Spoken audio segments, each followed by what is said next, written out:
that God will use her death, which is a terrible tragedy in and of itself, but that God will use her death to spread love and truth and healing and to do much good. The next thing, and almost the last part of my talk that I will mention, is cheerleading. Tyler loved cheerleading, and she loved her cheerleading team while she was in high school, and she's still close to many of them, and quite a few of them are here today. Tyler has been promoted from cheering for high school for a few years. Now she is cheering for our Lord, who is high and lifted up forever and ever. She is with him now, and that is better by far.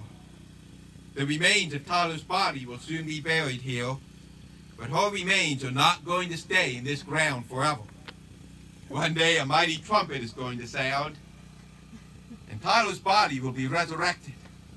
And I know this is hard to believe, but she is going to be even more beautiful than she was in this life.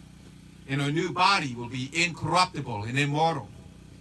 And if you know Jesus Christ as your Lord and Savior, you too will be resurrected with an immortal, incorruptible body, and will join with Tyler and all the other saints in praising our God and Savior forever and ever.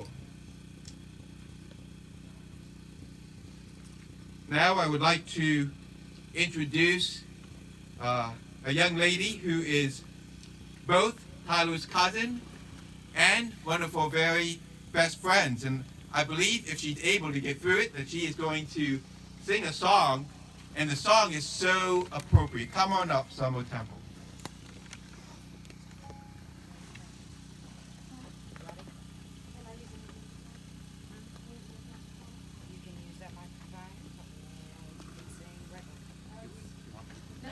Yes, if you can, please. Sorry, you know me and Tyler, we had technical difficulties all the time.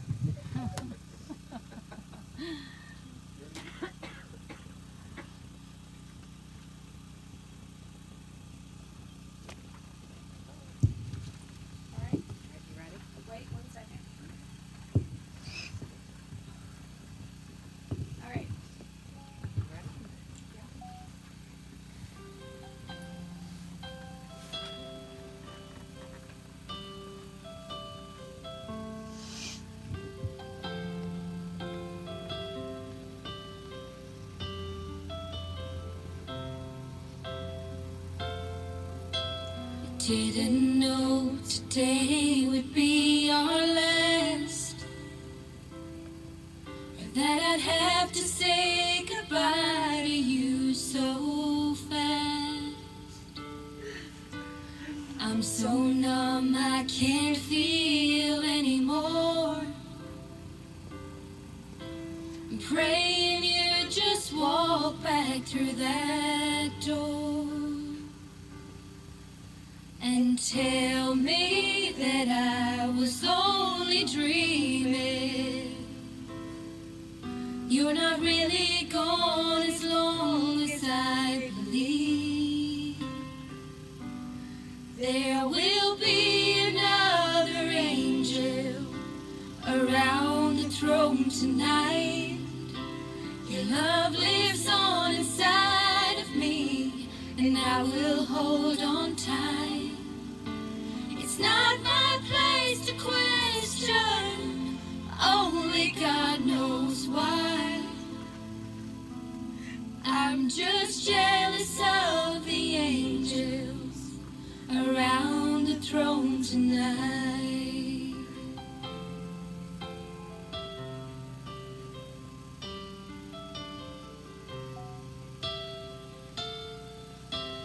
Always made my troubles feel so small, and you were always there to catch me when I'd fall.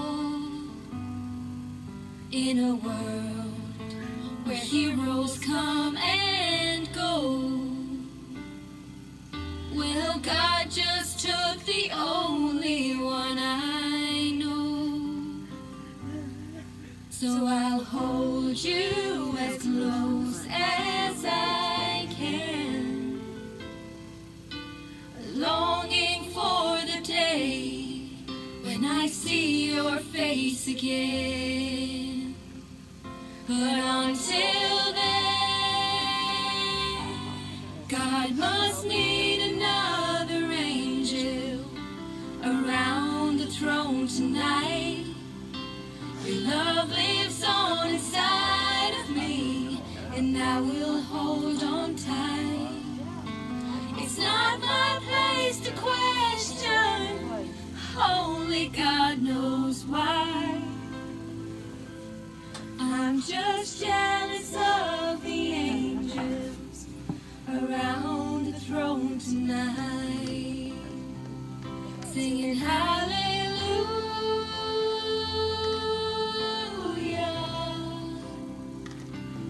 hallelujah,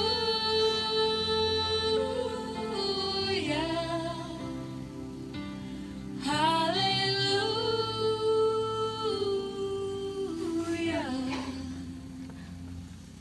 I'm just jealous of the angels around the throne tonight.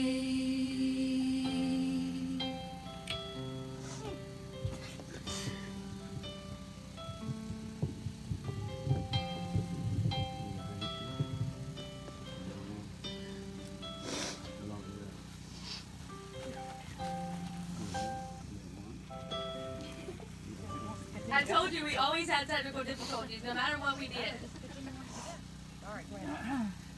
Most of you may know me, but for the ones that don't, I'm Tyler's best friend of 19 years.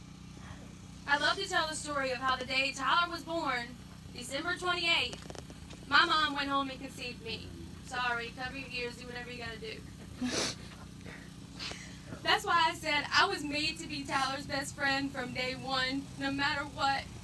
Even if we were cut from a different cloth, two different personalities, we were best friends. And nobody could ever take that away from me or her.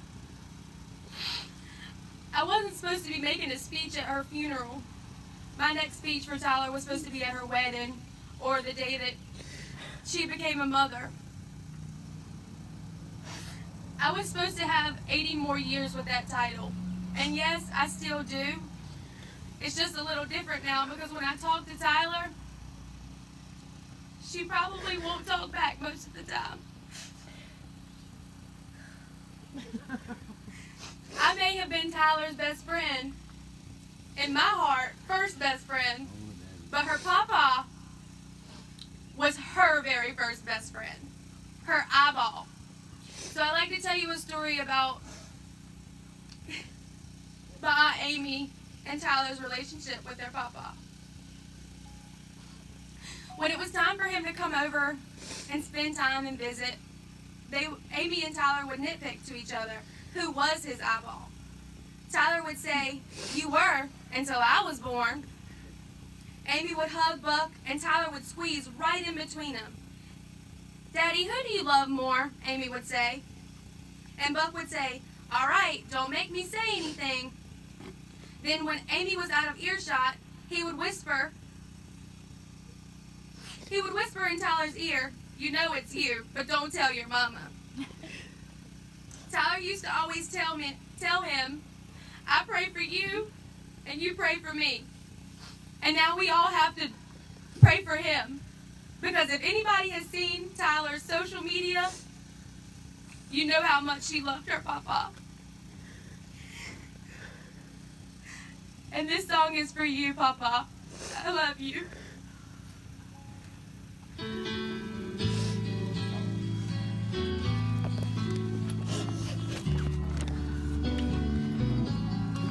If I surveyed all the good things that come to me from above, if I count all the blessings from the storehouse of love, I'd simply ask for the favor of him beyond mortal king, and I'm sure that he'd grant it again.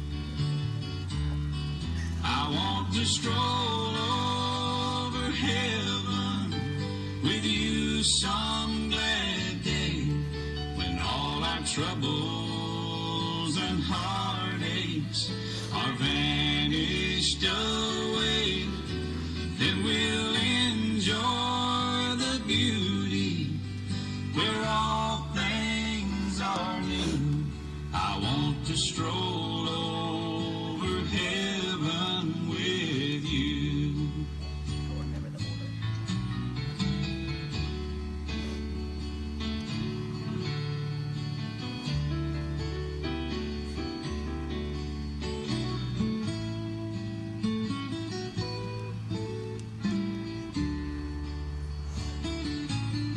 So many places of beauty we long to see here below, but time and treasures have kept us from making plans, as you know.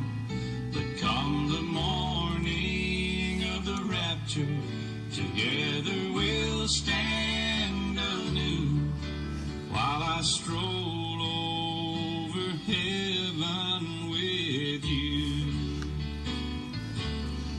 I want to stroll over heaven with you some glad day, when all our troubles and heartaches are vanished away. Then we'll enjoy the beauty where all things are new. I want to stroll over heaven with you. I want to stroll over heaven with you.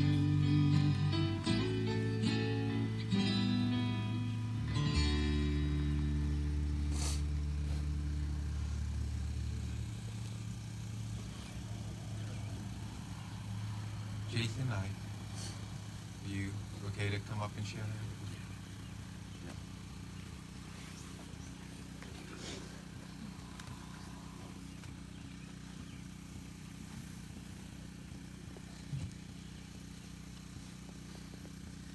So, there is no good place to begin speaking about my precious 20-year-old daughter, especially when she isn't here to laugh at what I say or look back at me and comment, "Dad, who does that?"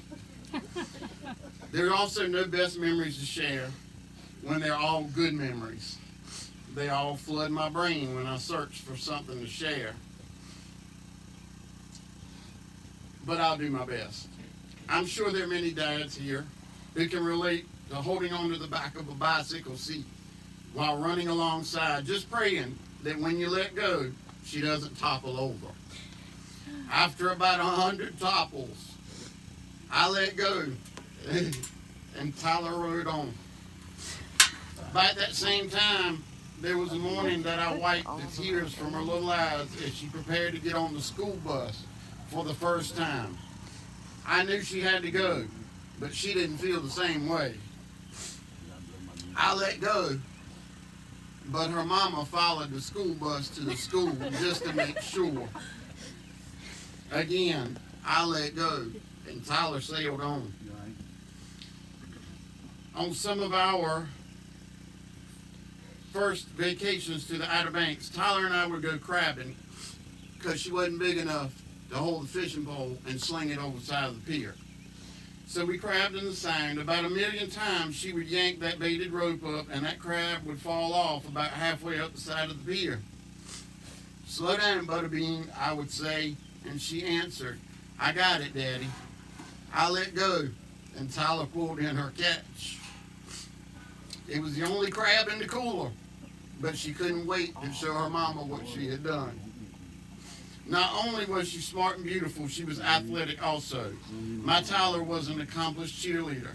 From the gym at Central Middle School to a nationally ranked cheer team at Gates County High School and finally to the football field at Southampton High School, Tyler's passion for cheer showed in every move she performed.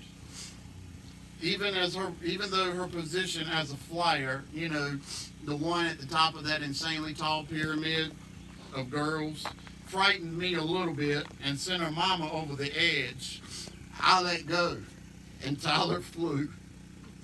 I'm so very sad that I don't have enough time to share all the memories and prideful daddy moments that I remember having with my daughter. I can assure you that I've left out about 1,000,000. Now I have to stand here with her yet again, and I'm forced to let go so she can sail on. But this time, sail on pain-free, having no limits and having no restrictions. Butterbean, Daddy has to physically let go for now, but you will be with me forever. So sail on and know that Daddy loves you. Kristen, you know that Sissy loved you. Brandon, she loved you too. But you and me both know how girls are. Mama and I have decided, Kristen, that this would be Sissy's song to you.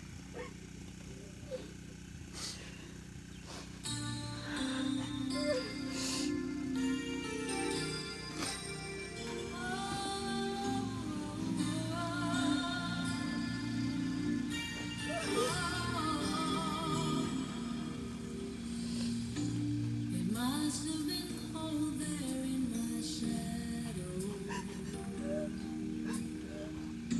to never have sunlight on your face. You were content to let me shine. That's your way. You always walk a step behind.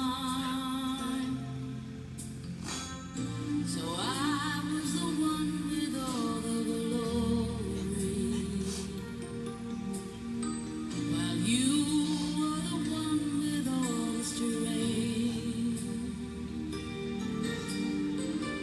A beautiful face without a name for so long.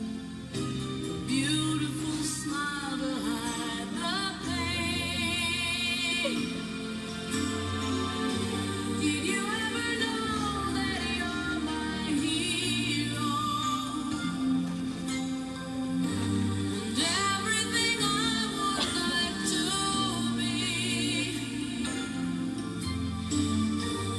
I can fly higher than an eagle. You are the wind beneath my wings.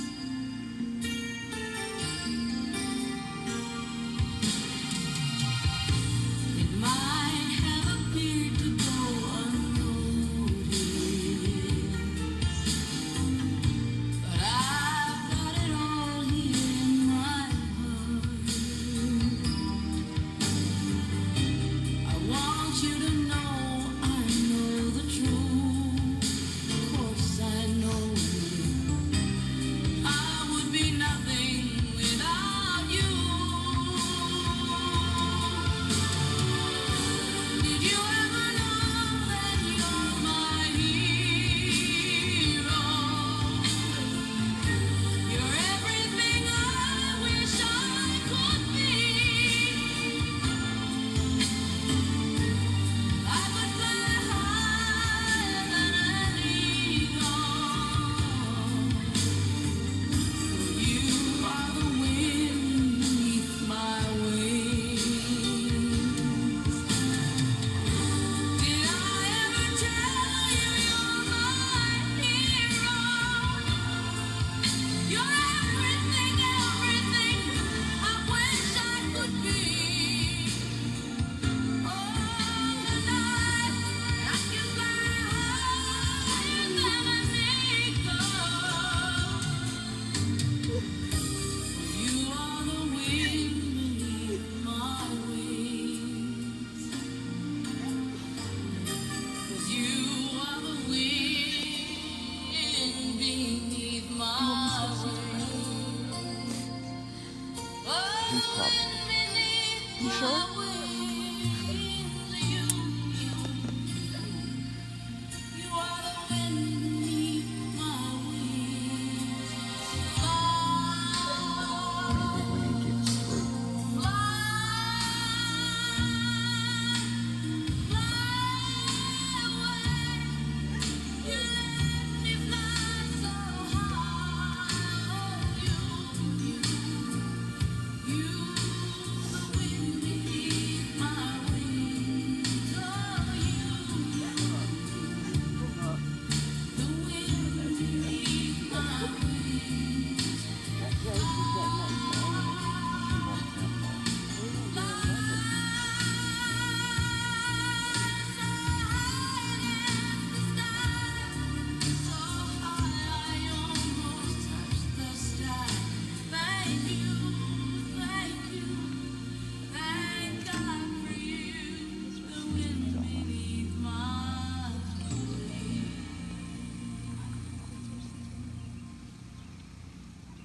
Giving honor to God, the Savior, Jesus Christ. I want to thank Pastor Corbett for allowing me to be part of this service, for his graciousness and new friendship, brothers in the ministry. To this family, I want to offer my sincerest condolences and my thanks also for allowing me to be part of this celebration of life. What can I say that in the midst of this tragic loss of a young life, the only comfort that I can offer to the family and to friends in distress is that you keep your hands in God's unchanging hands and seek and turn to the Lord, because I believe that God will make a way. Honestly, I haven't seen Tyler in it's been many years, and so I'm pleased to be here to share with the family. I've talked, and like Pastor Corbett, I got some understanding about her relationship with God. So I don't know about you, and let me just be straight. When I was in my church, I tell y'all, look, if God is still good, you need to give God just a little bit of praise. I don't know where you're at. I don't know where you are, but I just come to celebrate God and have a good time. And so I believe that God is real. And I don't know where you stand in your relationship with God, but I come to celebrate a life. And so I've got to be me. I know we got a little cultural differences. We may do things a little bit different. Amy, I said, maybe you tried to get you a TD Jakes impersonator over here or something. But we gonna celebrate life. I'm not gonna be long. I know y'all thinking y'all go to a black funeral, it's gonna last all day. I'm gonna give you about 10 minutes and I'm gonna go. I'm gonna cut it down. I'm not gonna do that whole Baptist thing, but just give me a few minutes and let me share with you. There's found in the 4th chapter of Joshua, beginning at, I believe, the 4th verse. It says, so Joshua called together 12 men he had chosen, one from each tribe of Israel. He told them, go to the middle of the Jordan in front of the ark of the Lord your God. Each of you must pick up a stone and carry it out of your shoulder, 12 stones in all, one for each of the 12 tribes of Israel. We will use these stones to build a memorial. In the future, your children will ask you, what do these stones mean? Then you can tell them they remind us that the Jordan River stopped flowing when the Ark of the Lord of the Covenant went across. These stones will stand as a memorial among the people of Israel. So the men did as Joshua had commanded them. They took 12 stones from the middle of the Jordan River, one for each tribe. And just as the Lord had told Joshua, they carried them to a place where they camped for the night and constructed a memorial there. Joshua also set up another pile of 12 stones in the middle of the Jordan, at the place where the priest stood who carried the Ark of the Covenant. And there they are there to this day. Father God, I come right now as humble as I know how, asking you for preaching power, asking you to let me speak your words with boldness and conviction. There's something I say can strengthen the saint, help this family, or more importantly, bring someone to your altar asking, what must I do to be saved? Oh, Father, I need you right now. I need your preaching power. So, Lord, I ask that you do this, not out of vainglory, but and I ask this in the name of your Son, Jesus. Amen. Mm-hmm. Many of you may not be biblical scholars, and I'm not going to get real deep with it, but it's talking about the transition period. Moses had died, and now Joshua had become the leader of the Israel nation. I'm not trying to compare Tyler's life to Moses, but it is a period of transition. I want each of us to understand, and this is one of my favorite scriptures dealing with transition. It said, Moses, my servant, is dead. You have to understand, and unfortunately she's going, this is a period of transition, but life goes on. And so the words that in the first chapter, which I'm not going to really speak on, it says, be strong and courageous. be strong and courageous. Know that I will be with you. I want you to understand, each of you to understand, you've got to go through this. I'm not saying that you shouldn't weep. Weeping is all right. I want you to cry. I want you to get it out. I want you to break down, because the only way that you can get through this is to let those tears flow, to let that pain go, and it's going to pass. But you got to be strong and courageous. I'm not saying that you got to be hard, but you've got to be strong and courageous, and know that God will be with you through anything that you go through. If you call on the Lord that I serve, if you serve the God that I serve, if you know the God that I serve, then you'll know that he'll be with you. He'll be with you in that midnight hour. He'll be with you when there's no one else there. He'll be with you. You just got to call on him, and you've got to trust him. We come to the scripture that I lifted up in this 4th chapter of Joshua. It says that after they had crossed over, I don't know, again, you may not understand the story, but there are 2 passings of water in the Israelite history. You've got the Red Sea experience where Moses parted the river, but when the children of Israel just got ready to go over into the promised land, Joshua was the one who dried up the Jordan River. So God told them, and this is what I want you to understand, God put the Ark of the Covenant in the priests first to cross over. And as they stepped into the waters drew back. So I want you to understand, the first thing you've got to do to get through this, you've got to put God first. If you put God first, then there's going to be something. And so as they crossed over, the priests went in the middle of the river, and they stood there. And with the Ark of the Covenant, with God, which stood for the God of presence, I want you to understand that God will be present with you. And they stood there, and as the Israel went through, the tribes crossed over the Jordan River into the promised land. All of a sudden, we see that God had told Moses, go tell 12 men to get 12 stones. And take these 12 stones from the middle of the river and take them where your camp is and set up a memorial. So when someone asks, what do these stones mean? It means that it shows you that God can dry up, what God can do. God is all powerful. God can make this miracle.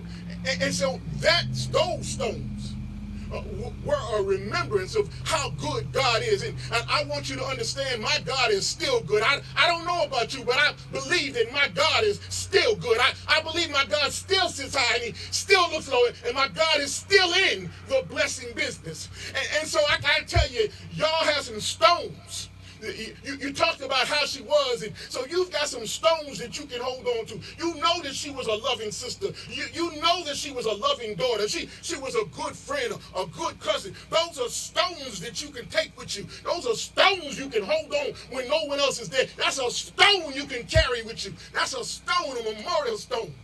But in the 9th verse, there's a trick part of this scripture. In the 9th verse, it says that Joshua took 12 stones and placed a memorial in the river. As the priests left, those stones would be covered up. Scripture doesn't tell us why Joshua put those other stones in the river that no one could see. We know about the memorial stones that everybody can see. But I want you to understand that when the river rolls back over, nobody could see the stones that Joshua had placed in the middle of the river. Scripture doesn't tell us God told him to do it. It was probably one of Joshua's things that he wanted a private worship. Sometimes you've got to understand, and it says that those stones are still there. I want you to understand there's some things that you can't see. There's some things that you can't see that are just as real as the things that you can see. God is real. You can't see him, but my God is real. Christ died on the cross. You can't see it, but Christ rose the 3rd day with all power. I want you to understand that if you believe in the God that I believe in, if you trust the God that I trust in, if you know the God that I know, that this is just a transition. I know it's too short. I know we all wanted something else for, but I'm telling you, God makes no mistakes. I may not understand. I don't know in what happened, but I'm telling you, if you believe like I believe, I'm not like those who have no hope. I believe that God is real. I believe that Jesus has something in store for me. And I believe to be absent from the body is to be present with the Lord. If you know him for yourself, There's some things that you can't see that are real. There's some things that you can't touch that make a difference. And family, I just want you to know, hold on to those stones. Hold on to the stones that you can see, but hold on to the stones that you can't see. Hold on to the faith that'll get you through tomorrow. Hold on to the faith that'll carry you. Hold on to Jesus. Even though you can't see him, the Spirit is real. The Spirit will move you. And I don't know about everybody here. I don't know where you stand in your relationship, but I'm telling you, tomorrow's not promised. This COVID thing shows you tomorrow's not promised. If you don't know Jesus for yourself, if you don't know a personal relationship with Jesus for yourself, this day is coming for you, and it may not be a transition. It may be the end. If you don't know Jesus for yourself, find yourself a Bible-based church and start serving God. Serve God. It's not too late. This is not the end. This is not the end. Remember these stones. God bless you.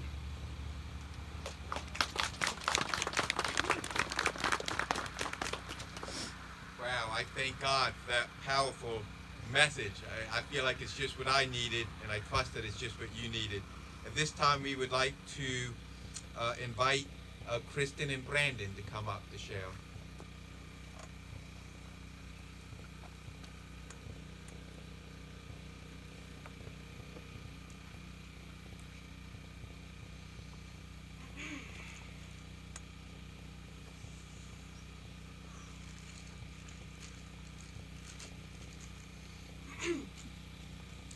Welcome, everybody. Normally, I always have something to say. This time I don't. I find it hard to find the right words, the things that I want to say. My mind still hasn't processed what happened to my twin.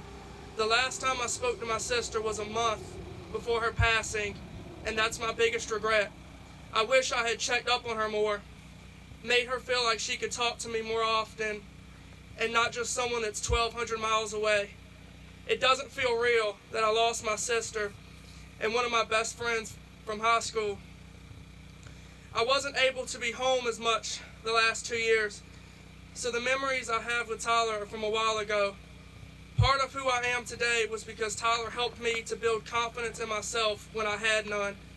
We were around each other all day, and after school we worked the same job. It just doesn't feel right with her gone.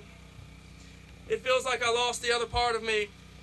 One thing that I know never changed was her hardworking, caring, kind soul that loved ramen noodles. I love you, Tyler. You're gone, but you'll never be forgotten.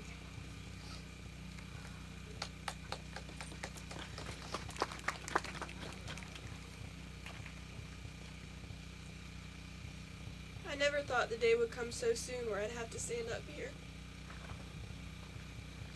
If Tyler did have to go before me, I thought I'd at least be old enough to where I had a couple more years until we met again. Everything I wanted to do with my life, I wanted to do with her.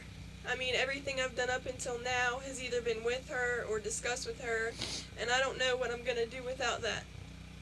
But I know I have to do it for her because that's what she would want. She was truly my best friend, and I was hers.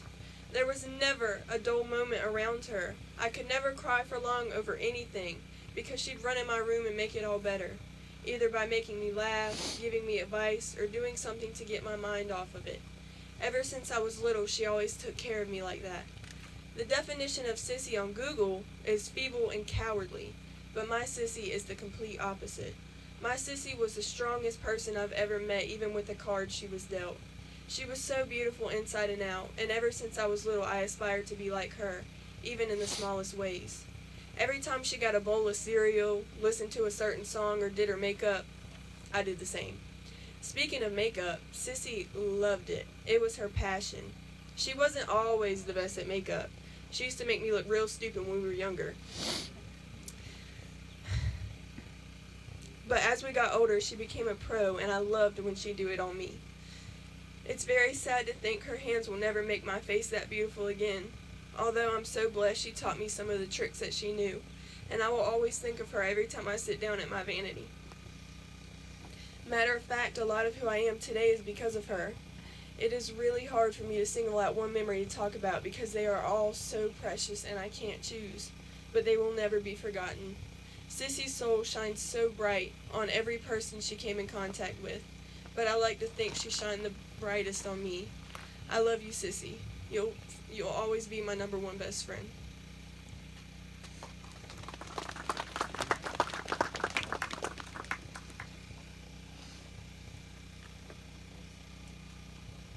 Lisa?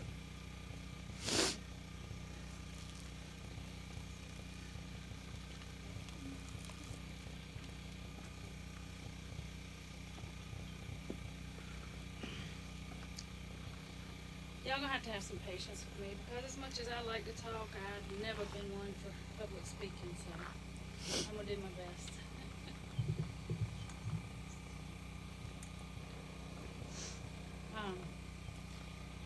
I don't ever remember meeting Amy because we've known each other so long.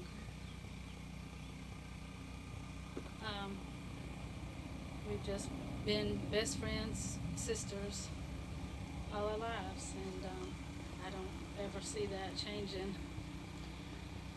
I guess I'm going to start at the beginning when we found out Amy was pregnant. We were amazed because we didn't even think she could have children. So she called me baby daddy throughout the pregnancy, and that has kind of stuck. And then when she was born, in true Amy and Lisa style, there was quite a bit of drama, but she made it into this world. And 9 months later, Summer came along.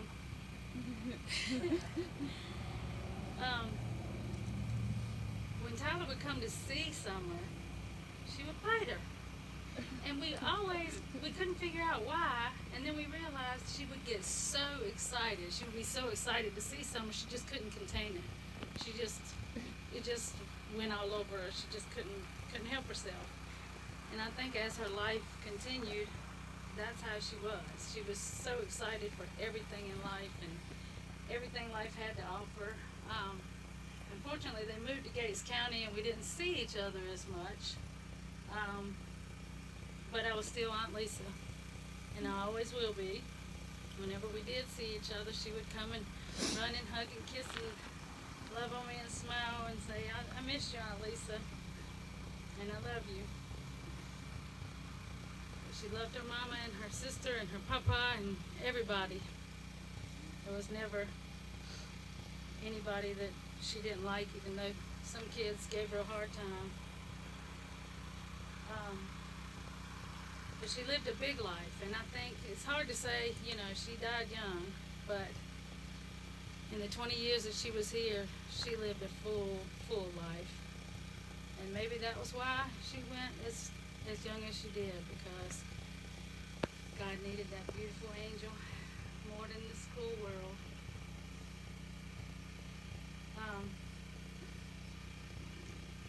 You'll have your heartstrings, Amy. You'll always have your heartstrings with Tyler. She might be gone, but there's a connection there that nothing's going to change, not heaven, not earth.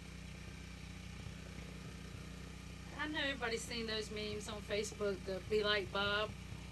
Well, I challenge everybody here to be like Tyler, because like everybody has said, no matter what she was going through, she made their life better, and I want to see everybody try to make others happy the way Tyler did. Always.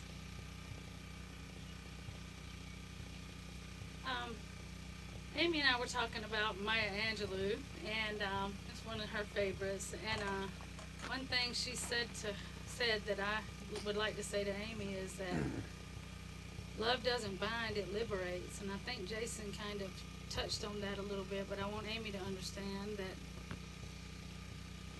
as much as you love Tyler, you're going to liberate her.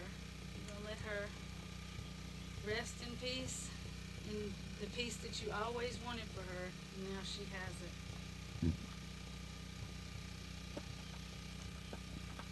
My my saying is always, only the good die young. And even though we don't understand it, because, my God, no parent should ever bury their child.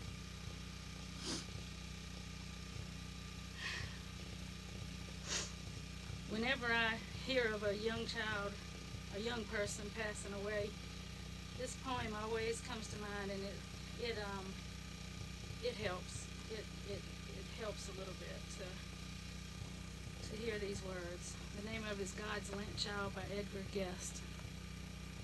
I'll lend you for a little while a child of mine, God said, for you to love the while she lives and mourn for when she's dead.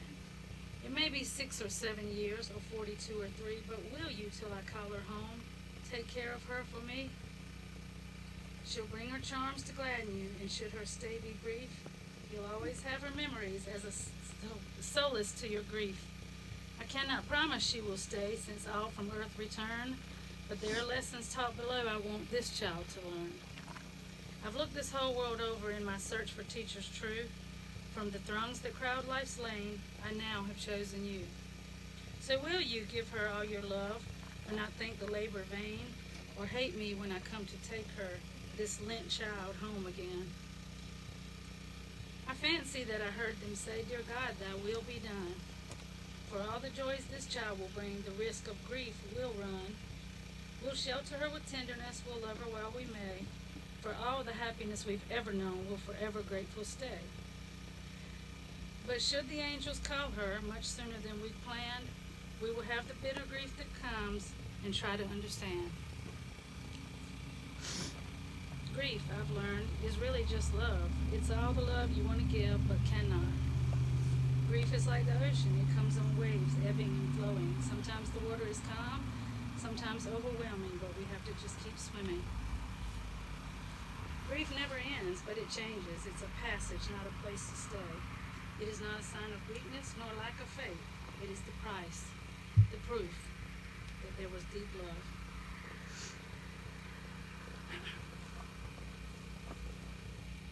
Amy, I'll always be there for you.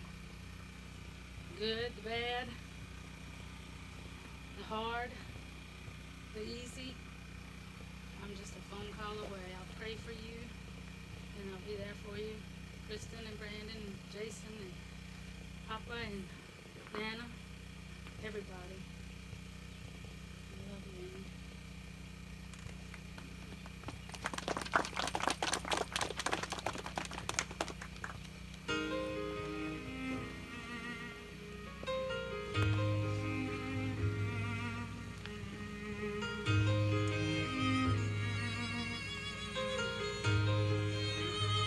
In my daughter's eyes, I am a hero.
at this time, the family would like to invite anyone who would like to come up and share a thought or a memory of Tyler or an encouraging word. Now, it does not have to be practiced or polished, just something that comes from your heart. I do suggest that you come on up here to the mic because we're spread out a little bit. Come on up.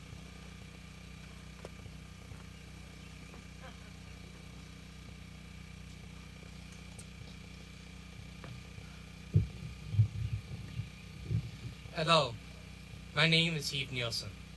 I was a classmate of Taylor's, and we graduated together in 2018 while having fun doing it. To me, Tyler was not just a classmate. She felt like a sister. Someone who accepted me for who I really am from almost the first meeting in class. I have Asperger's syndrome, AS for short, a disorder in the autism spectrum that affects my ability to socialize with others and communicate my needs with most of my own peers. Part of my education at school was to learn better ways of communication with people my own age, and I had to work really, really hard at this skill. One way I communicated was to say hi to everyone, whether I knew them or not, every morning. And Tyler showed interest in this unique quality of mine. Tyler really did like how I said hi to everyone, and it brightened her day. She also started asking me why I did say hi, and as I told her, she was extremely interested. Throughout the school year, more questions were asked by Tyler. So much more information was given about things I am interested in, like trains and weather. Her interest helped me open up about myself like no one was ever able to do before. Tyler helping me communicate helped her understand loneliness from a different perspective because she knew what it was like to feel lonely for other reasons. Tyler told me if you do run for prom king, then I would vote for you. It was her telling me that which made me finally tell others and take a leap of faith that I was running for prom king. I won by a landslide. I was so sure. I was dreaming at that point that it took me 2 or a minute to realize I wasn't. Because I was not the popular kid, not class president, not most likely to succeed, or class couple. I was just a nerd kid in the halls that said hi to everyone every day, not prom king. Tyler believed in me enough that I was king for one night, and my date was queen for one night. I am positive Tyler helped make that night, that dream, a reality for me. Therefore, she is a sister to me, not just a friend, and why she will always have a piece of my heart with her forever. Tyler, I promise to keep saying hi to strangers. Just for you, to practice my communication skills, and in that way, you'll always be with me. Another way, I have 2 keychain lockets with your picture in them. One is already with you. I placed it with you yesterday. The other is, and will always be, with me at all times. So, maybe you will be able to watch and be proud of how your caring nature and ability to help others has helped me. I do sincerely hope that when my time comes, that I will be able to give you a hug and tell you thank you. Brandon, Kirsten, you two are also brother and sister, and you will always be in my heart. That's what she also helped me tell. She taught me to love others, even though I might not understand them. Thank you. Thank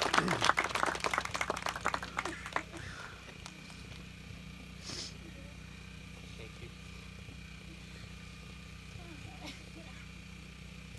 You communicated that very, very well. Yes, come on up. Good evening, everyone. My name is Layla Freeman. I'm the Vice President of the Class of 2018. I know I'm speaking for everyone when I say this. If you were ever having a bad day, no matter how bad Tyler's day was, she was sitting right there for you. She helped me through one of the hardest times of my life.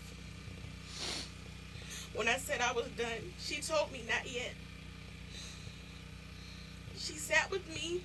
When my grandfather died, she texted me every day and told me, you can't give in to the hurt that you're feeling in your heart.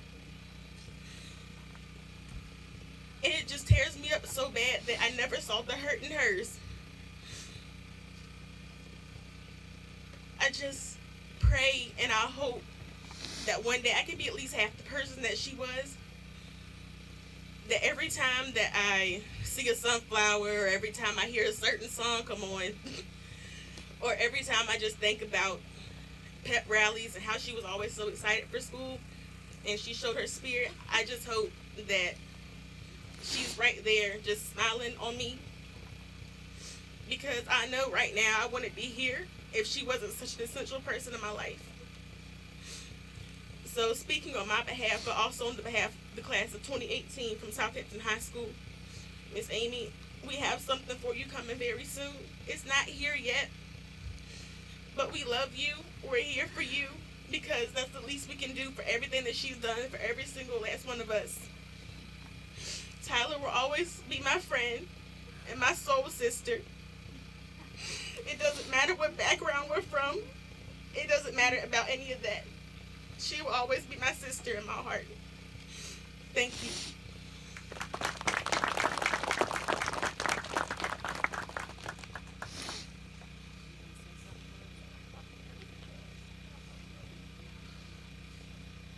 Hello, my name is Anasia. I met Tyler through high school, but I also was a DJ for her little sister at her party. When I tell you Tyler was my hype man through the whole party, she cheered me up. When I was nervous, she cheered me up. And when I found out I had to do the right thing, I made a tribute beat to her where everyone's saying that we love you and we miss you.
Watch over us and know we will always be thinking about you. Sometimes you must hurt in order to know, fall in order to grow, lose in order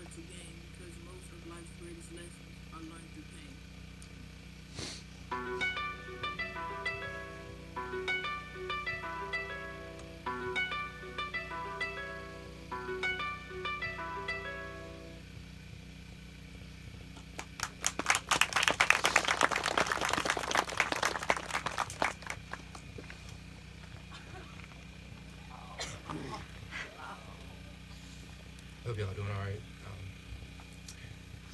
When I met Tyler, I was going into the 9th grade, and first time I looked into her eyes, I believed I saw an angel, and I fell in love immediately, and we were never separated. It took years for that. But Tyler's love for God was something that I could not match when I met her. And it shocked me at first because, you know, I come from a very religious family. My grandfather was a pastor. And her love for the Lord just completely shocked me, and it changed me. And, you know, I wasn't honestly living my life the way I was supposed to before I met Tyler. And we can say what we think and what we know about all of this, but one day we will see her again. Regardless of what anyone thinks, we will see her again. That day will come, Amy. That day will come. I know you know. But I just wanted to say thank you and tell Tyler, you know, look out for everyone you love, please. Because they miss you. They miss you a lot. I miss you a lot. And if I don't get to tell you this, I love you. Thank you.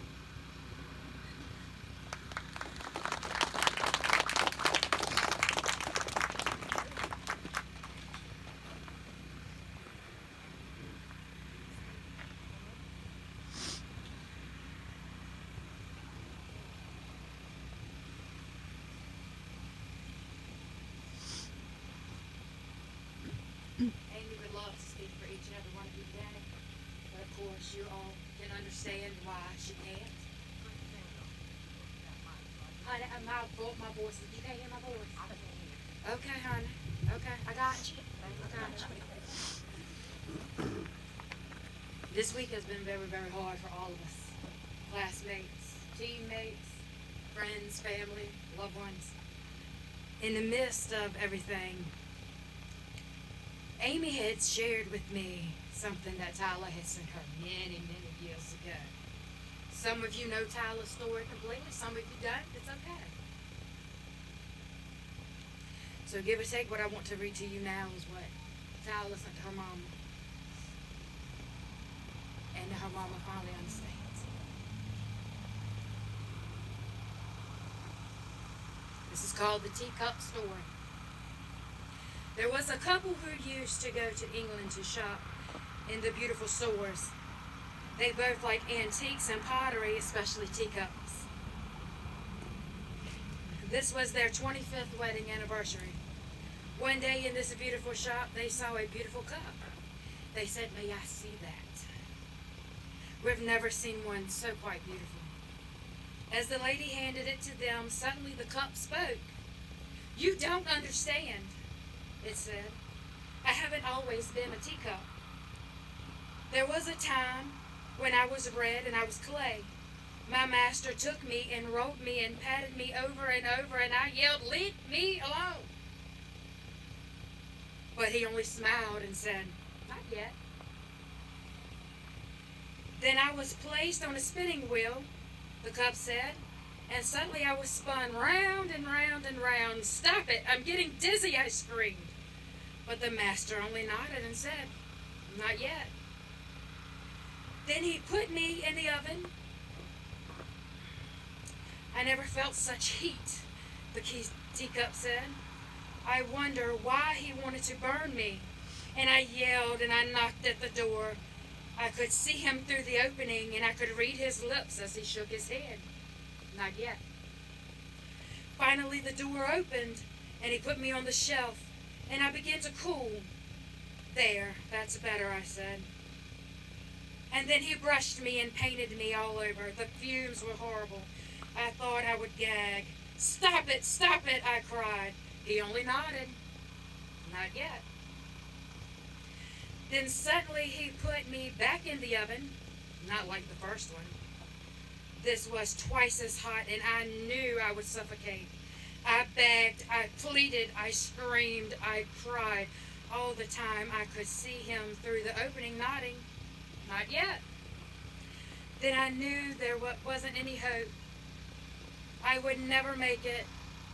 I was ready to give up, but the door opened, and he took me out and placed me on the shelf. 1 hour later, he handed me a mirror and said, "Look at yourself." And I did. I said, "That's not me. That couldn't be me. It's beautiful. I'm beautiful." "I want you to remember," then he said, "I know it hurt to be rolled and patted, but if I had left you alone, you would have dried up.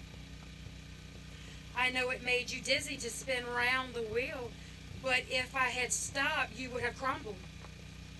I knew it hurt and was hot and disagreeable in that oven, but if I hadn't put you there, you would cry. I knew the fumes were bad and I brushed and painted you all over, but if I hadn't done that, you would never have hardened. You would not have any color in your life.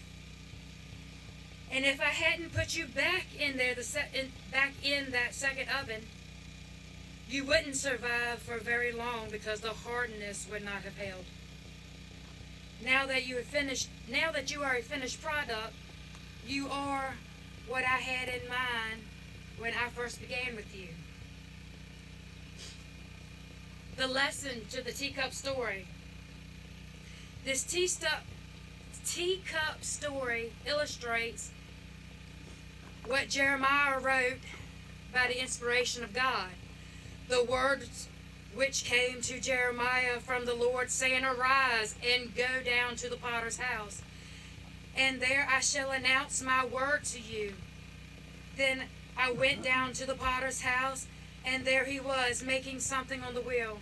But the vessel that he was making of clay was spoiled in the hand of the potter. So he remade it into another vessel, as it pleased the potter to make. Then the word of the Lord came to me, saying, "Can I not, O house of Israel, deal with you as this potter does, declared the Lord. Behold, like the clay in the potter's hand, so are you in my hand, O Lord of Israel." Jeremiah 18:1-6. The moral of the teacup story. God knows what he's doing for all of us. He is the potter, and we are his clay. He will mold us and make us so that we may be made into a flawless piece of work to fulfill his good, pleasing, and perfect will. May the teacup story become our story as we willing yield to our potter's hand. Tyler gave her mama this story a long time ago to help her mama see Tyler's suffering on this earth in a different way. But now, her mama knows that God gave her the perfect teacup when he gave her Tyler.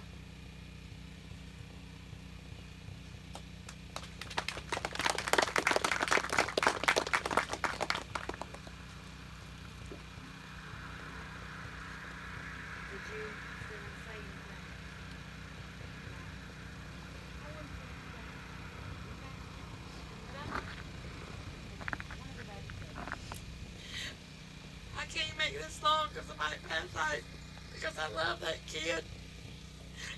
And I've been mad at God for taking her from me, but I know that he's got a plan better than I can ever come up with. Because whatever the devil tries to kill you with, God will turn it around for your good. And I know that. And I know y'all all think this is the longest possible graveside service you have ever sat at. But I wanted it that way. You know why? Because this, to me, this is her wedding. This is her baby being born. This is everything I don't get to get. So if your parts are so, I'm sorry. But I wanted this to be remembered. I wanted it to, when you leave here, you say to everybody, after you say you stayed here too long and you were probably hurting, but then you say, that was the prettiest graveside service I'd ever seen, because that baby deserved it. Thank y'all.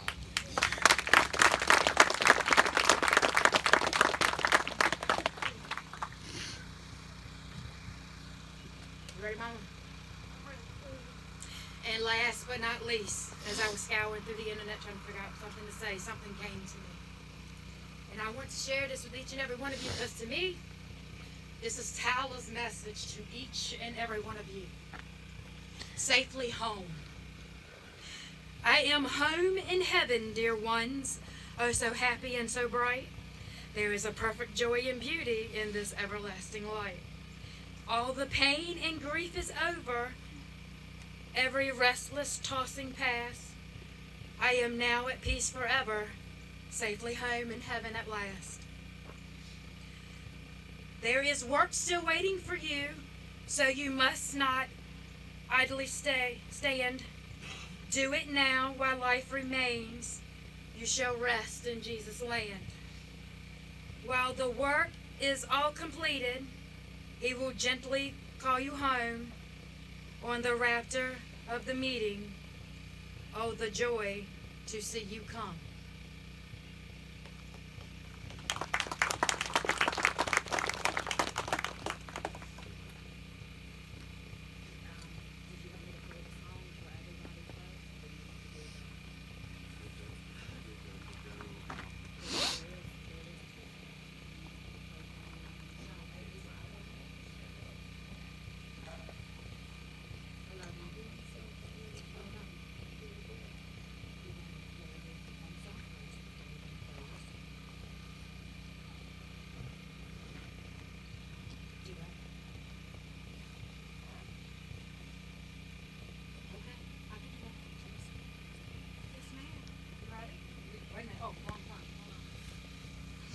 I said I wasn't going to speak, but if anybody knows me, then you know I'm crazy. And you know I just can't shut my mouth. God gave me that gift for some reason. I wish I could be sweet and kind and soft like them two sisters I got. But this, my daughter, suffered on this earth. And now God is going to keep her safe because I couldn't do it. I know your life on earth was trouble. Only you could know the pain. Weren't afraid to face the devil. Were no stranger to go rest high on that mountain. Son, your work on earth is done. Go to heaven and shout. Love for the Father and the Son. Oh, how we cried the day you left us. Gathered round your grave to grieve. Wish I could see the angels' faces when they hear your sweet voice sing. Go rest high on that mountain. Son, your work on earth is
I'll keep this short. I have two last things that I need to say. The first is that my video tribute to Tyler that I had help from her friends and her parents and her family has been posted on my Facebook. So if you all want to visit her and remember her as she and I will remember her, you can. The second is the class of 2018 has a song for Tyler.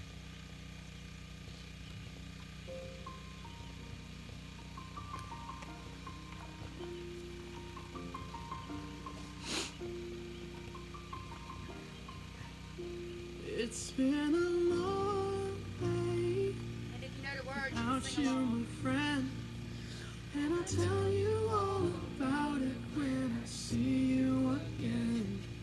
We've come a long way from where we began. Oh, I'll tell you all about it when I see you again. When I see you again. Who knew all the planes we flew, good things we've been through, that I'll be standing right here talking to you about another path. I know we love to hit the road and laugh, but something told me that it wouldn't last. Had to switch up, look at things different, see the bigger picture. Those were the days, hard work forever pays. Now I see you in a better place. How can we not talk about family when family's all that we got? Everything I went through, you were standing there by my side, and now you gon' be with me for the last ride. It's been a long day without you, my friend. And I'll tell you all about it when I see you again. We've come a long way from where we began. Oh, I'll tell you all about it when I see you again. When I see you again. Oh,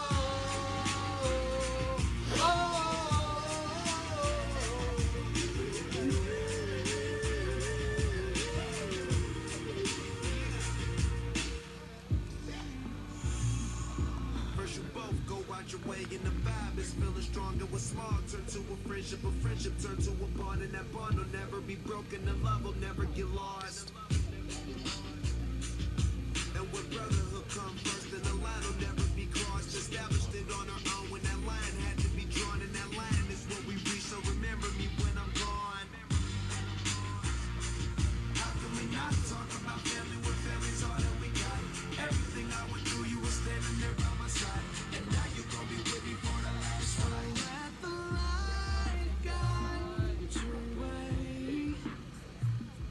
Your mama wants you. Hold every memory as you go, and every road you take will always lead you home. Oh, it's been a long day without you, my friend, and I'll tell you all about it when I see you again. We've come a long way from where we began. Oh, I'll tell you all about it when I see you again. When I see you again.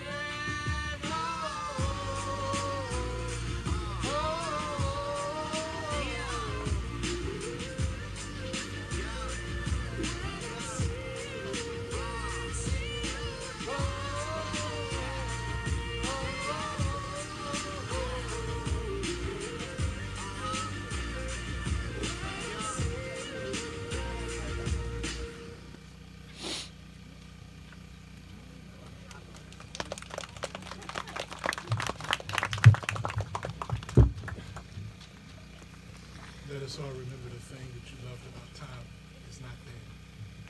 It's here.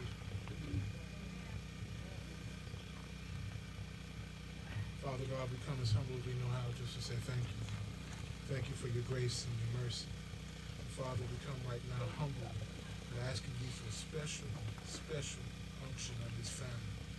Lord, we ask that you bless them in a mighty way, that you touch them as only you can touch them, that you keep them as only you can keep them, guide them as only you can guide them.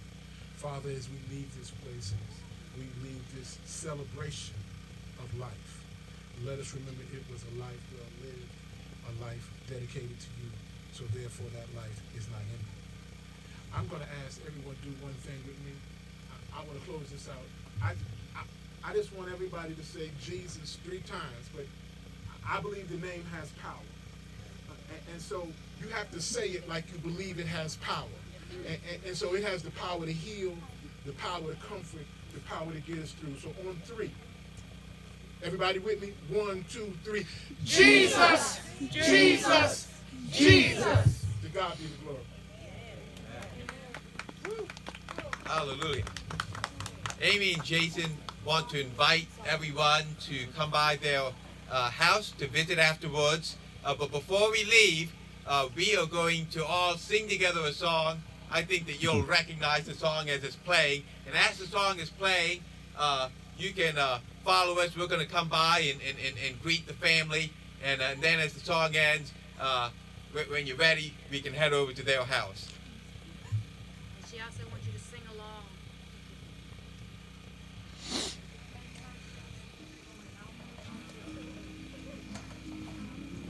I made 'em.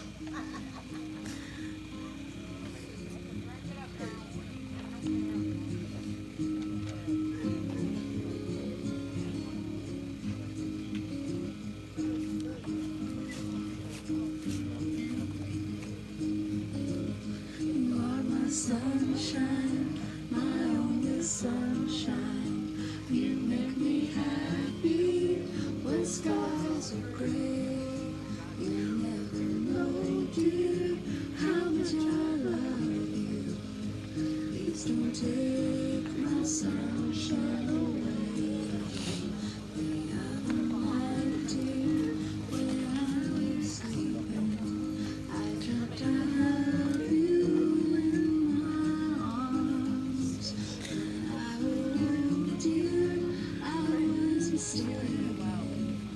So I hung my head and cried.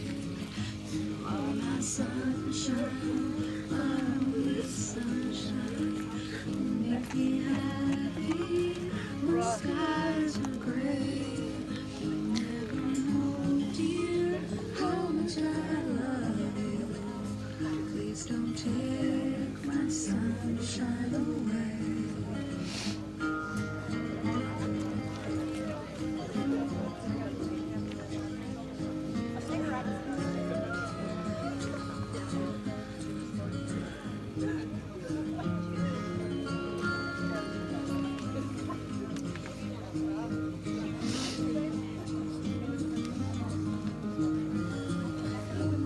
Sunshine, my only sunshine.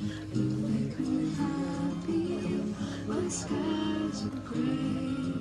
You never know, dear, how much I love you. Please don't take my sunshine away. Please don't take my sunshine away. Please don't take my sunshine away.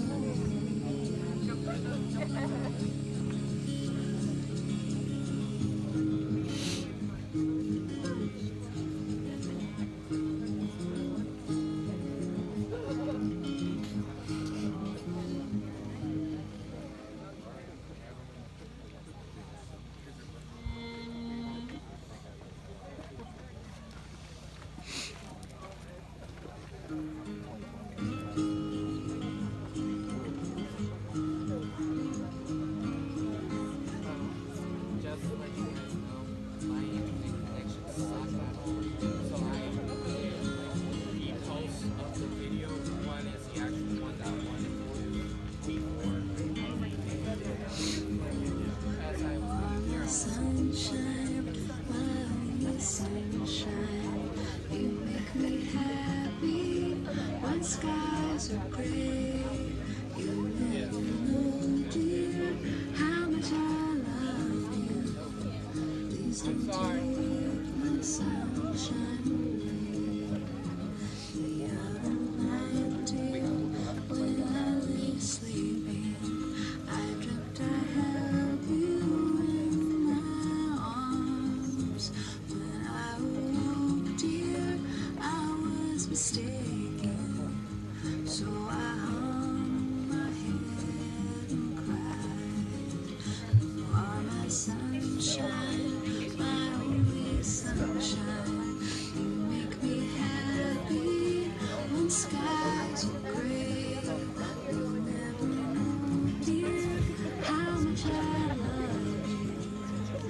Please don't take my sunshine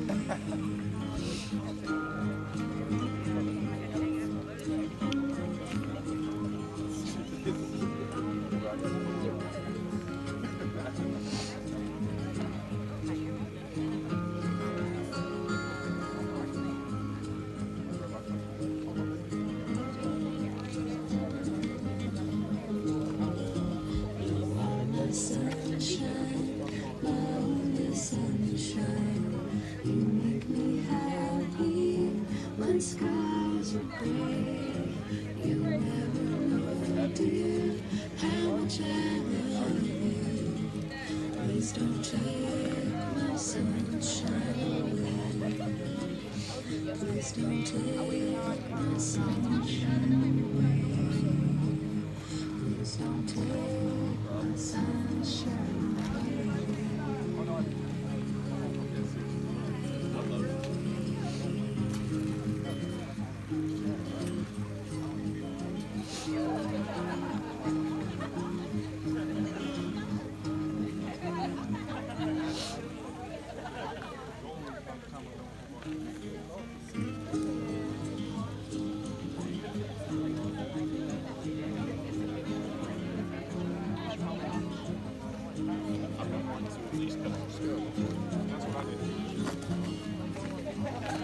Yo, that's cool. I didn't know those did that.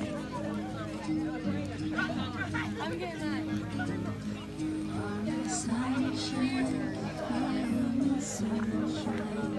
You make me happy when skies are gray. You never know, dear, how much I love you. Please don't take my sunshine away.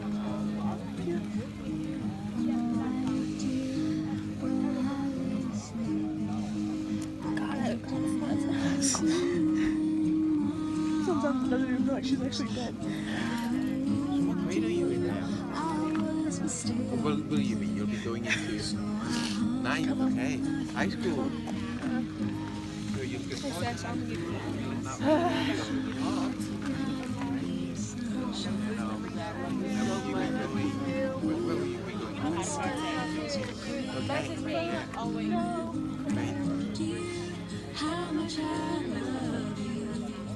Please don't take my sunshine away.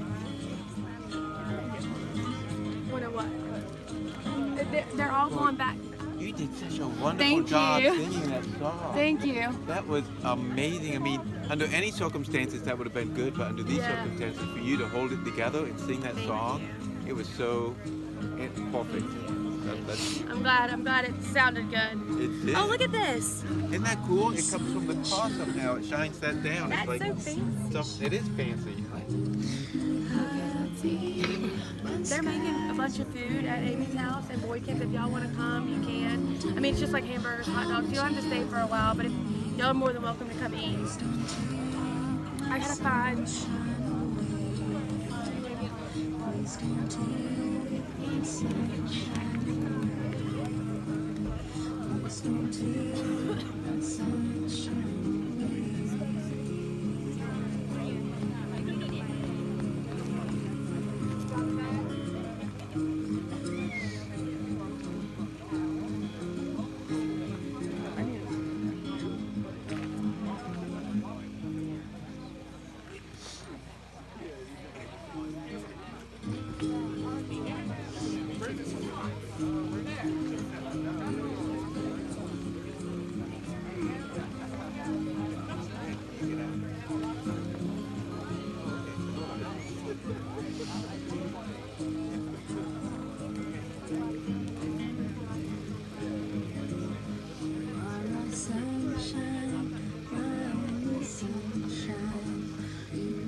Please don't take my sunshine away.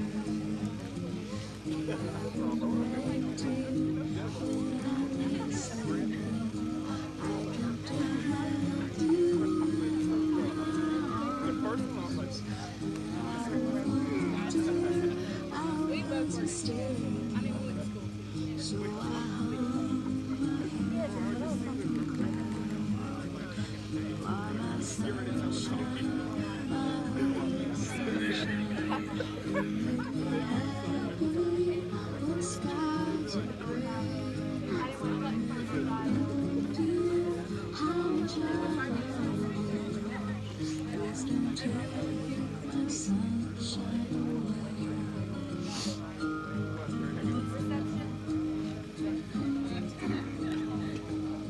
you able to hear me when I was speaking? Were you able to hear me talking about you? You're welcome. I just want to make sure you can hear me.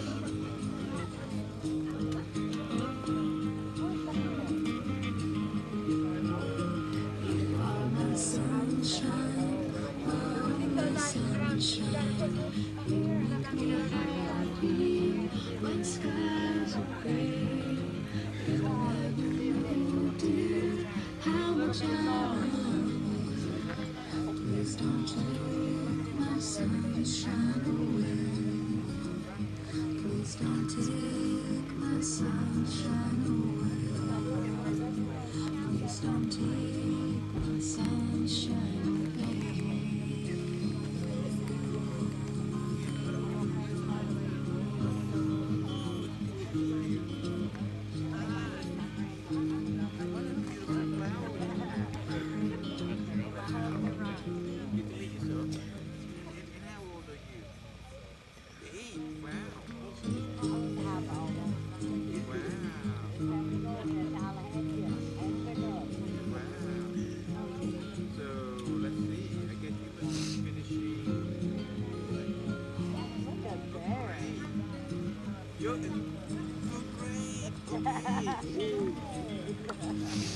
All right.